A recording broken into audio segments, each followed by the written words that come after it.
Hello friends, welcome to my channel.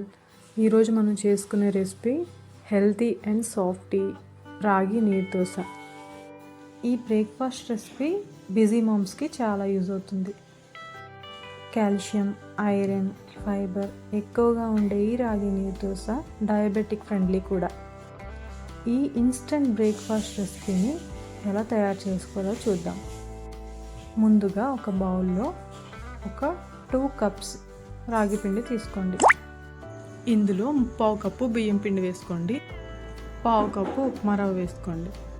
అంటే టోటల్గా మీకు రాగి పిండి, బియ్యం పిండి, ఉప్మా రవ్వ 2 కప్స్ అవుతాయి. ఇప్పుడు 2 టేబుల్ స్పూన్స్ సాల్ట్ వేసుకుందాం. ఇందులోకి కొంచెం వాటర్ పోస్తూ ఈ పిండి అంతా కూడా వాటరీ టెక్స్చర్ వచ్చేంత వరకు కలుపుకోవాలి. నేను చేస్తున్న ఈ క్వాంటిటీలో మీకు చెప్పాలంటే 4.5 కప్స్ వాటర్ కావాలి.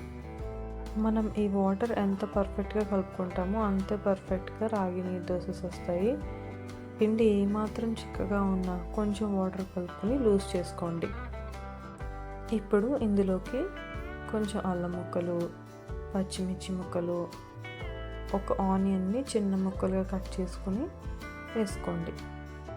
ఇప్పుడు ఈ బ్యాటర్ని ఫుల్గా కలుపుకొని పక్కన పెట్టుకుందాం. మనం మినప్పిండితో వేసుకునే దోశలా కాకుండా ఇది కొంచెం డిఫరెంట్గా వేయాలి.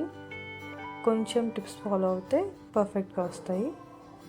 అందుకోసం మనం స్టవ్ మీద పాన్ పెట్టుకొని కొంచెం ఆయిల్ వేసుకొని ఆనియన్తో ఫుల్ పాన్ అంతా కవర్ అయ్యేలాగా రబ్ చేసుకోవాలి. ఇప్పుడు బ్యాటర్ని ఒక గరిటె నిండా తీసుకొని మనం నార్మల్ దోశలు వేసినట్టు వేయకూడదు. చివరి నుంచి కొంచెంగా ఇలా జల్లుతున్నట్టుగా రాగి పిండిని స్ప్రెడ్ చేయాలి. నార్మల్గా దోశ మధ్యలో వేసి దాన్ని స్ప్రెడ్ చేయడం అలాంటివి చేస్తే రాగి దోశ కరెక్ట్గా రాదు. ఇలా నేను వీడియోలో చూపిస్తున్నట్టుగా కొంచెంగా పిండిని పాన్ మీద స్ప్రెడ్ చేయండి. ఇప్పుడు మూత పెట్టి 2 to 3 minutes లో టు మీడియం ఫ్లేమ్ మీద కుక్ చేసుకుందాం. నెక్స్ట్ టిప్ వచ్చేసి ఈ నీరు దోశని మనం 1 సైడ్ మాత్రమే కుక్ చేసుకోవాలి.